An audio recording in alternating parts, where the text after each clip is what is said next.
Dan di sana saya sampaikan bahwa investasi itu di Indonesia harus diproteksi, terutama dari aspek keamanannya, apalagi kalau itu menyangkut aksi-aksi premanisme. Ini merupakan kelanjutan dari kunjungan saya ke Cina seminggu yang lalu, di mana saya juga diantaranya mengunjungi pabrik produsen mobil BYD. Dan di sana saya sampaikan bahwa investasi itu di Indonesia harus diproteksi, terutama dari aspek keamanannya, apalagi kalau itu menyangkut aksi-aksi premanisme.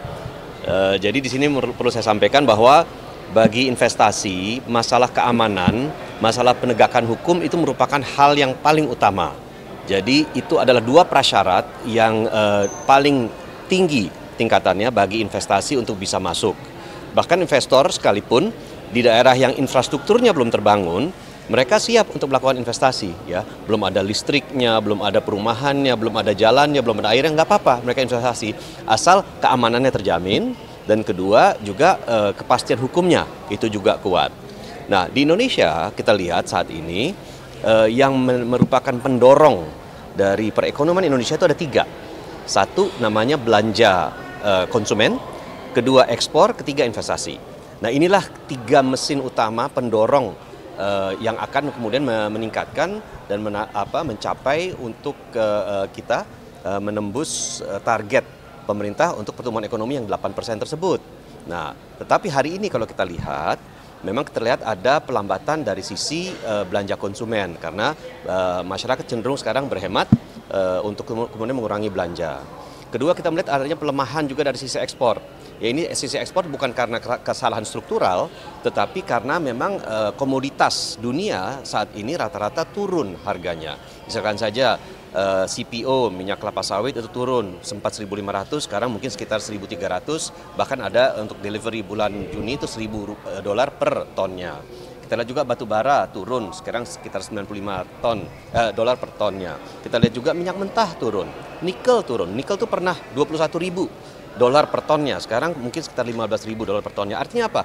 Kinerja ekspor kita tentu akan terpengaruh oleh turunnya harga-harga komoditas dunia. Belum juga nanti ketidakpastian yang menyelimuti masalah perang dagang yang sekarang ada dengan perang tarif yang sekarang tengah diupayakan agar dikurangi secara signifikan oleh pemerintah Indonesia. Nah, dengan adanya pelemahan di sektor belanja konsumen, adanya juga penurunan dari harga-harga komoditas dunia, yang perlu diandalkan itu adalah investasi.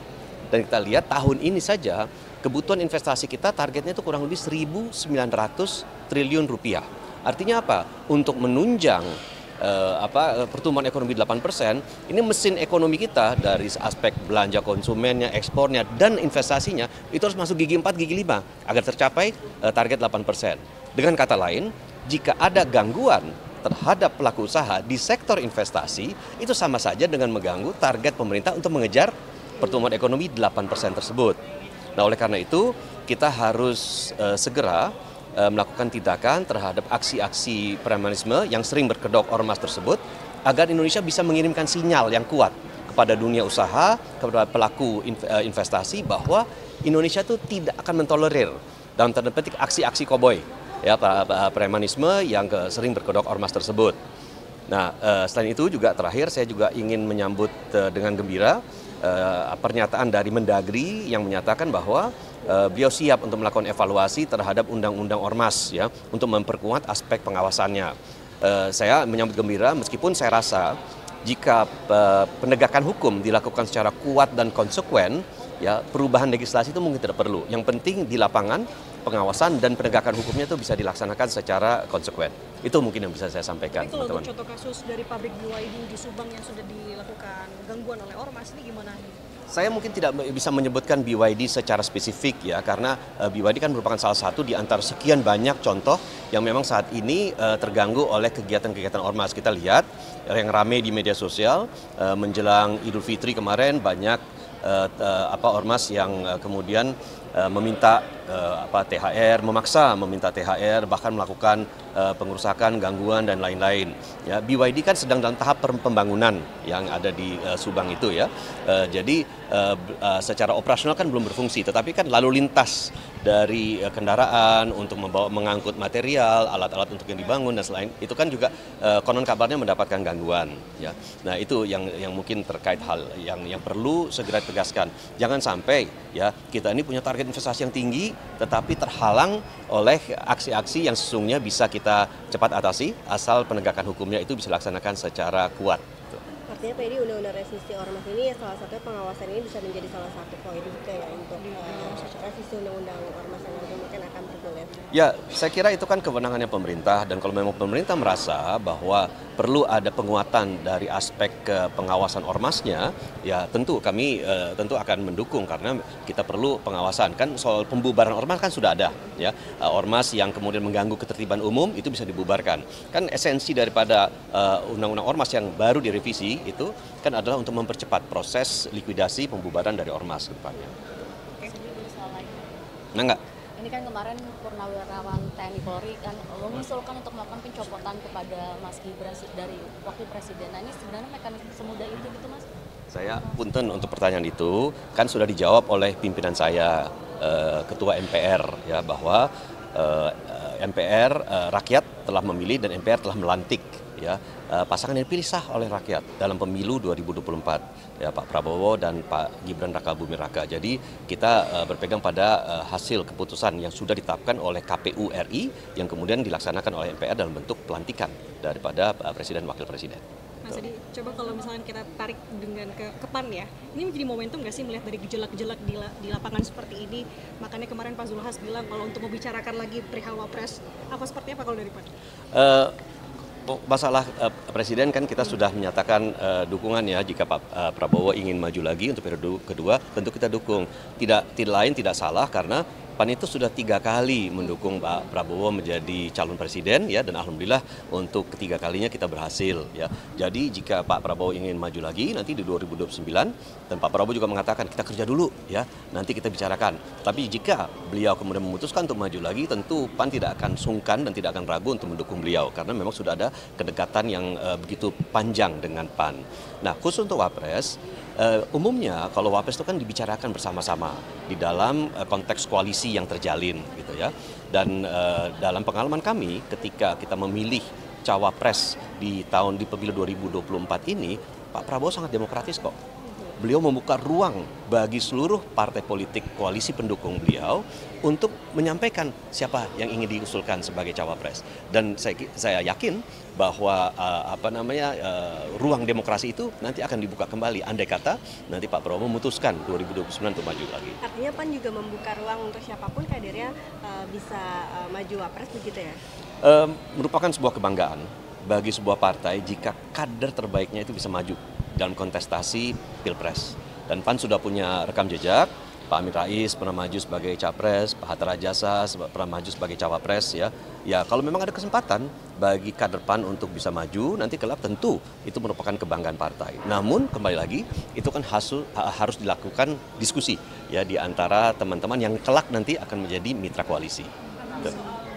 Dorongan pemakzulan Gibran sendiri dari Purnawirawan TNI dan juga banyak elemen masyarakat ini gimana? Kita berpegang pada konstitusi saja ya, hasil pemilu sudah disahkan oleh KPU dan kita sudah sepakati semua dan sudah dilantik Presiden Wapres. Gitu. Tapi sejauh ini MPR menerima laporan seperti itu kah secara resmi gitu atau belum? Sampai saat ini masih belum. Dan kalaupun ada pasti kan nanti akan dibahas di rapat pimpinan MPR ya. Mas, tapi kan salah satu yang menjadi dasarnya juga karena pelanggaran kode etik yang dilakukan di MK ini bisa menjadi dasar untuk pencopotan Wapres juga nggak sih Mas? Itu kan sudah berjalan ya, dalam artian bahwa kalaupun sampai ada kode etik yang dilanggar dan kalau pada saat itu ada keberatan mestinya dilakukan pada saat itu gitu ya. Sementara ini kan kita sudah melantik dan sudah berjalan hampir 6 bulan ya pemerintahan. Ya. Itu saya kira itu perlu telaahan dari pakar hukum, tetapi kembali lagi MPR berpegang pada konstitusi ya, dan apa yang sudah kita capai saat ini itu merupakan pegangan kita berdasarkan landasan konstitusi. Hubungan Pak Prabowo sama Mas Gibran dalam ancaman sedang renggang. Saya tidak dalam posisi untuk bisa memberikan komentar karena kan saya nggak tahu. Gitu. Kalau di PAN sendiri melihatnya seperti apa? Kenapa itu? Dari sudut pandang PAN? Oh, saya kira kabinet solid kok, ya. Kabinet Presiden, Wapres dengan menteri-menteri solid. Gitu. Ya. Dan juga jalannya pemerintahan ke depan. Saya lihat soliditas soliditas dari kabinet saat ini karena loyalitas yang tinggi terhadap pimpinan negara, yaitu presiden, ya. Dan presiden sebagai pimpinan negara mampu untuk menghimpun seluruh kekuatan yang ada dari partai pendukung maupun ya partai yang kemudian diajak bergabung, ya, untuk bersama-sama kita berjalan bersama-sama di dalam kabinet. Jadi saya lihat tidak ada permasalahan. Ya. Soal isu lain, Trump kan ini sampai menjulur ke QRIS juga, kebijakan QRIS juga dipermasalahkan, juga sistem halal di Indonesia. Kalau dari Abang sendiri tanggapannya? Begini, yang namanya hambatan dagang, ya, itu tentu harus dilihat dalam konteks bahwa sebuah negara perlu memiliki teknologi, ya, untuk menjalankan berbagai upaya kegiatan yang memudahkan sektor usaha yang ada. Di dalam sektor pembayaran, QRIS itu memudahkan, ya, bahkan QRIS itu pun sekarang sudah merambah sampai UMKM, ya. Jadi saya kira kalaupun gateway pembayaran seperti misalkan saja Visa atau Master yang mau masuk aja ke sektor ini, nggak apa-apa, bersaing tapi gitu, ya. Saya kira kita pun di negara-negara lain bersaing kok dengan sistem pembayaran atau dengan produk dan jasa lainnya. Jadi saya kira persaingan ini bisa terbuka dan tidak ada dalam hal ini kelonggaran atau kekhususan dispensasi atau prioritas yang diberikan oleh pemerintah kepada QRIS dibandingkan dengan sistem pembayaran yang lainnya. Preferensi masyarakat lah yang saat ini sangat luas menggunakan QRIS. Gitu. Pemerintah Indonesia harus konsisten nggak sih, nggak diintervensi sama Amerika? Saya kira kesempatannya dibuka seluas-luasnya. Setelah itu biarlah para pelaku usaha berkompetisi secara fair. Gitu. Ya.